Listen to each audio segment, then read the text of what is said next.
এখন what is ovarian stimulation? Ovarian stimulation aims at the development of one or more ovarian follicle to reach the stage of maturity, culminating in the release of one or more mature oocyte ready for fertilization.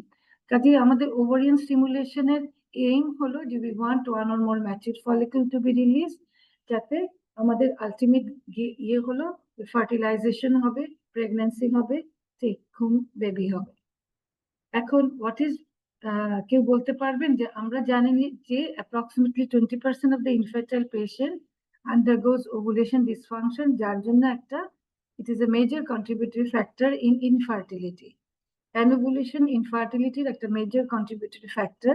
তো এর মধ্যে আমরা দুইটা term আমরা শিখবো, একটা হলো induction of ovulation আর একটা হলো super ovulation.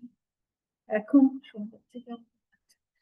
Induction of ovulation বলতে কি বোঝায় আর সুপার ওভুলেশন বলতে কি বোঝায় সেটা কি কেউ বলতে পারবেন?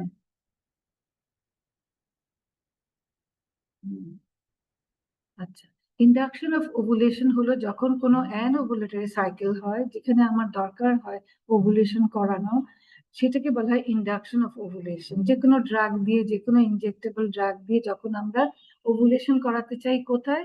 যখন অ্যানওভুলেটরি সাইকেল, যেখানে ওভুলেশন নয়। আর সাধারণত এখানে একটা ফলিকুল হলেও আমাদের হয়, অথবা মাল্টি ফলিকুলার হতে হবে। কিন্তু সুপার ওভুলেশন হলো যখন একটা মেনস্ট্রুয়েটিং নর্মাল ওভুলেটিং উমেন, ওকে কোনো ওষুধ দিয়ে আমরা ওভুলেশন ইন্ডাকশন করাতে চাই। ওটা মাল্টি ফলিকুল হতে পারে, সিঙ্গেল ওভুলেশন হতে পারে, কিন্তু এটা নর্মাল ওভুলেটরি একজন ওমেনকে আমি যখন ড্রাগ দিয়ে ওভুলেশন করাতে চাই।